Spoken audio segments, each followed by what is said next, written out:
Hello बच्चों, कैसे हैं आप? आशा है आप स्वस्थ होंगे। कक्षा 4 के इस वीडियो में आप सभी का स्वागत है।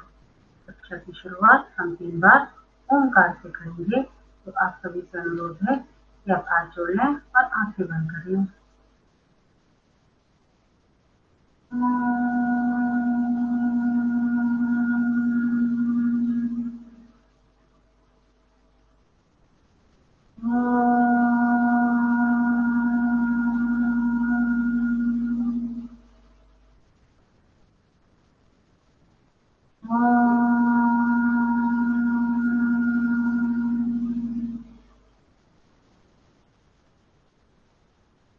हैरान बच्चों, जैसा कि आपको पता है, हम पाठ 7 दान का हिसाब पढ़ रहे हैं। इस वीडियो में बच्चों हम पाठ्यपुस्तक संबंधित प्रश्न उत्तरों पर चर्चा करेंगे। ठीक है, तो सबसे पहले बच्चों मैं अपना स्क्रीन शेयर कर रही हूँ।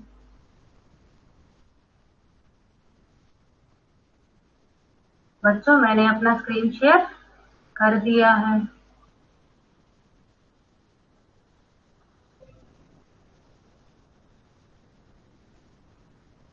अब हम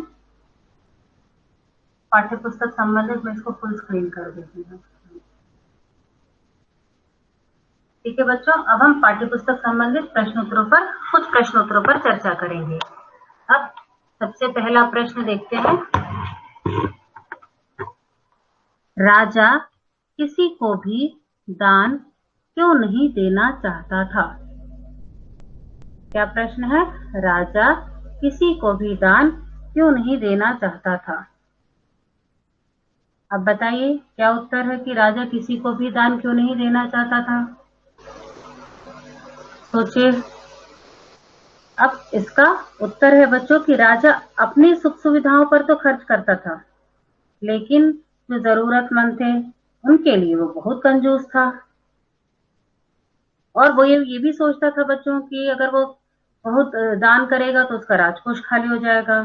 तो आप कुछ भी उत्तर अपने हिसाब से लिख सकते हैं। ठीक है, अब मैं इसका एक उत्तर आपको दिखा देती हूँ, आप ध्यान से देखिए। राजा अपनी सुख सुविधाओं पर तो बहुत खर्च करता था, लेकिन जरूरतमंदों की सहायता करने में वह बहुत कंजूस था। इसलिए वह किसी को भी दान नहीं देना चाहता था। ठीक है बच्चों, आशा है आपको इस प्रश्न का उत्तर बहुत अच्छे से समझ आ गया होगा। एक बार मैं पुनः प्रश्न और उत्तर दोहरा देती हूँ। राजा किसी को भी दान क्यों नहीं देना चाहता था? क्योंकि बच्चों राजा अपनी सुख सुविधाओं पर तो बहुत खर्च करता था। वह वैसे कंजूस नहीं था, अपने ऊपर कंजूस नहीं था, लेकिन जब कोई तो वह कंजूस हो जाता था। ठीक है, इसका उत्तर क्या है बच्चों? राजा अपनी सुख सुविधाओं पर तो बहुत खर्च करता था, लेकिन जरूरतमंदों की सहायता करने में वह बहुत कंजूस था। इसलिए वह किसी को भी दान नहीं देना चाहता था।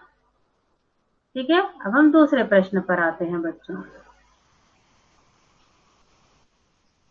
राज दरबार के लोग मन ही मन राजा को बुरा कहते थे, लेकिन राजा का विरोध क्यों नहीं कर पाते थे?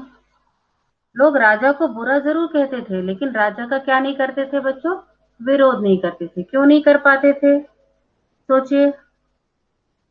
क्योंकि उनको राजा के गुस्से से डर लगता था, और उनको लगता था कि अगर वो राजा का विरोध करेंगे, राजा के खिलाफ जाएंगे, तो राजा उनको क्या करेगा? दंड देगा, या फिर उनको राज्य से बाहर निकाल देगा। ठीक है, अब इसका उत्तर मैं आपको एक बार और बता देती हूँ। राज दरबार के लोग राजा का विरोध इसलिए नहीं कर पाते थे क्योंकि उन्हें राजा के क्रोधित होने का भय रहता था। वे सोचते थे अगर वे राजा का विरोध करेंगे तो राजा उन्हें दंड देगा या राज्य से बाहर निकाल देगा। एक बार मैं पुनः प्रश्न नंबर 2 के प्रश्न और उत्तर पढ़ देती हूँ। ठीक है। राज दरबार के लोग मन ही मन राजा को बुरा कहते थे, लेकिन राजा का विरोध क्यों नहीं कर पाते थे? उत्तर क्या है बच्चों? राज दरबार के लोग राजा का विरोध इसलिए नहीं कर पाते थे क्योंकि उन्हें राजा के क्रोधित होने का भय रहता था। वे सोचते थे अगर वे राजा का विरोध करेंगे तो राजा उन्हें दंड देगा या राज्य से बाहर निकाल देगा। अब हम आते हैं बच्चों प्रश्न नंबर 3 पर। अब प्रश्न नंबर 3 है बच्चों, राजसभा में सज्जन और विद्वान लोग क्यों नहीं जाते थे? अब बताइए बच्चों, राज्यसभा में सज्जन और विद्वान लोग क्यों नहीं जाते थे? क्योंकि वहां उनका क्या नहीं होता था बच्चों? आदर सत्कार। ठीक है, राज्यसभा में सज्जन विद्वान लोगों का आदर सत्कार नहीं होता था, इसलिए वे राज्यसभा में नहीं जाते थे। उत्तर क्या होगा बच्चों? राज्यसभा में सज्जन और विद्वान लोगों का आदर सत्कार नहीं होता था, इसलिए वे राज्यसभा में नहीं जाते थे।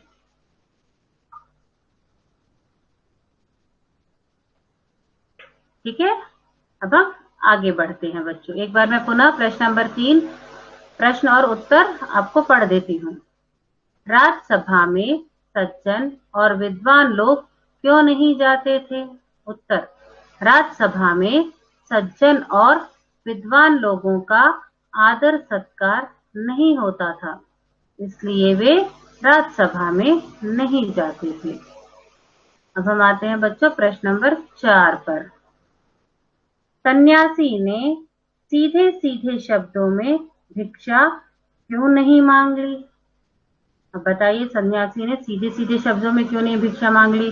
कि राजा से ये नहीं कहा कि मुझे इतना पैसा दे दीजिए, क्यों नहीं मांगी? क्योंकि सन्यासी जानता था कि यदि वह सीधे शब्दों में भिक्षा मांगेगा राजा से, और तो राजा क्या कहेगा कि तुमको इतनी बड़ी रकम चाहिए, और वह मना कर देता। इसलिए उसने ऐसा तरीके से भिक्षा मांगी कि राजा को बड़ी रकम भी कैसी लगी? बिल्कुल उसने सोचा कि मामूली सी रकम है, और उसने उसको स्वीकार कर लिया। ठीक है, एक बार इसका उत्तर देख लेते हैं बच्चों। सन्यासी जानता था कि यदि वह सीधे सीधे शब्दों में भिक्षा मांगता तो राजा इतनी बड़ी रकम कभी नहीं देता, इसलिए उसने ऐसे तरीके से भिक्षा मांगी कि राजा बड़ी रकम को भी मामूली समझकर भिक्षा देना स्वीकार कर लिया।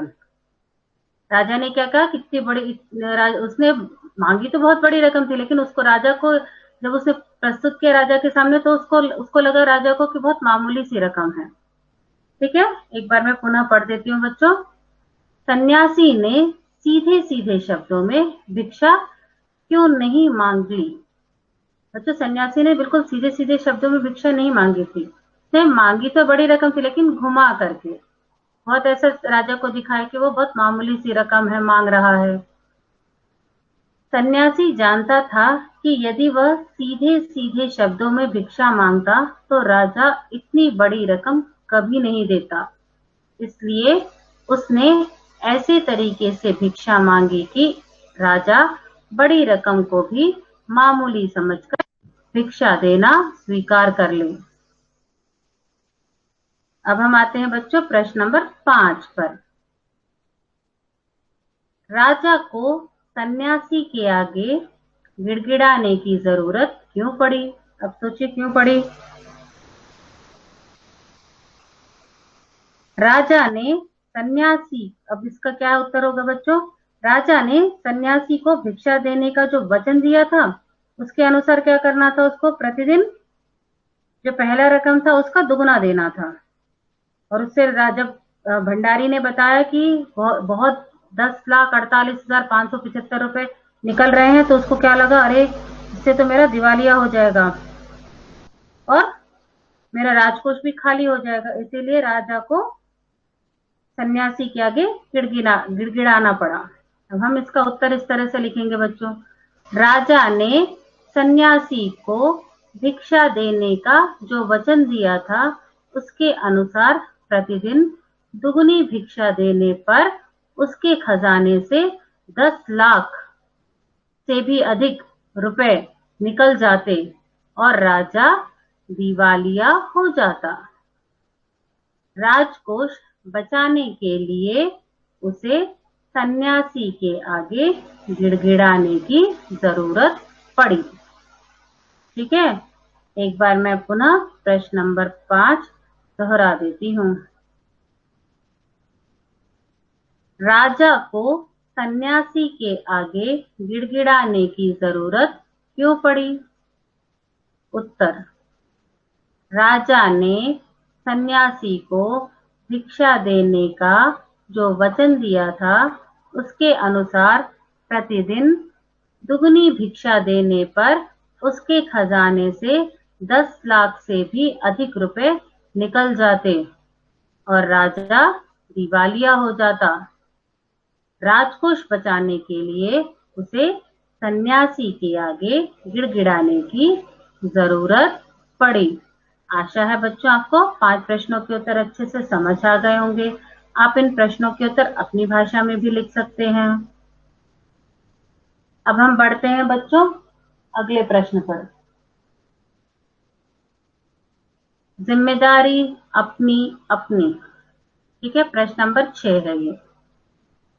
तुम्हारे विचार से राज दरबार में किसकी क्या क्या जिम्मेदारियां होंगी?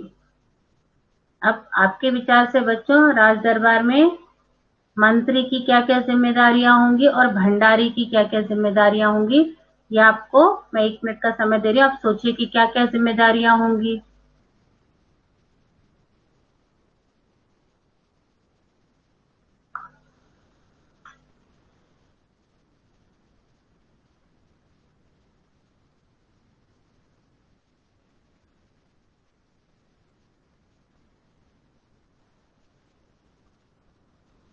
बच्चों आप इन प्रश्नों के जो भी उत्तर हैं वो आप अपने अनुसार अपनी भाषा में भी लिख सकते हैं। ठीक है बच्चों, ध्यान रखिए कि इन प्रश्नों के उत्तर आप अपने अनुसार अपनी भाषा में भी लिख सकते हैं। जरूरी नहीं है कि जो मैंने उत्तर दिए हैं वही लिखने हैं। अब आपने आशा है सोच लिया होगा। अब हम मंत्री के ऊपर आते हैं बच्चों। मंत्री जी, अच्छा प्रश्न पर आते हैं। मंत्री, मंत्री क्या क्या होता है बच्चों? राजा का क्या होता है? वह सलाहकार होता है।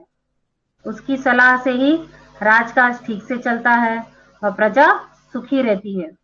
और जो दूसरे जो राजा के और भी कर्मचारी होते हैं राजा के यहाँ, और भी जो लोग होते हैं काम करने वाले, उनको भी अगर नियुक्ति करना हो, उनको भी अगर राज दरबार में काम करना हो तो उसके लिए भी राजा सुझाव किससे लेता है? मंत्री से ही लेता है।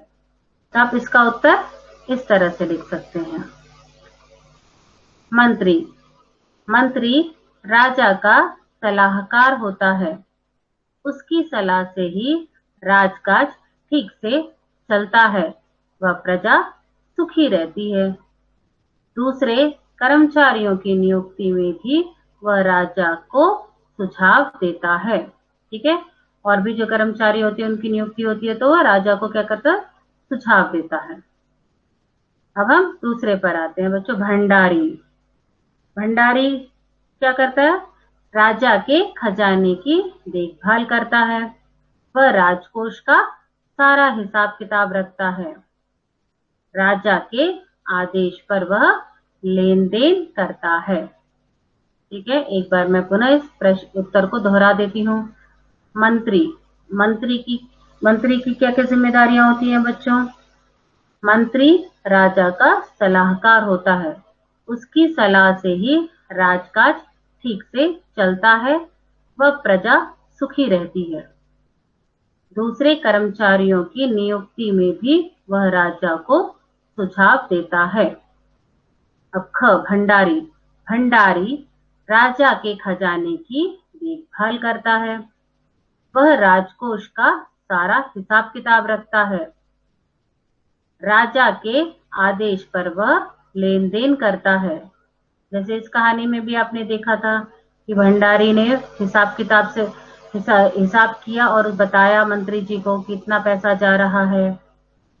फिर राजा के आदेश अनुसार उसने किसको, सन्यासी को पैसे भी दिए। ठीक है, आशा है बच्चों आपको इन प्रश्नों के उत्तर बहुत अच्छे से समझ आ गए होंगे।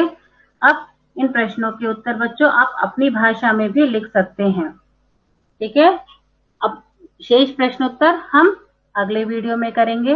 तब तक के लिए बच्चों साई राम।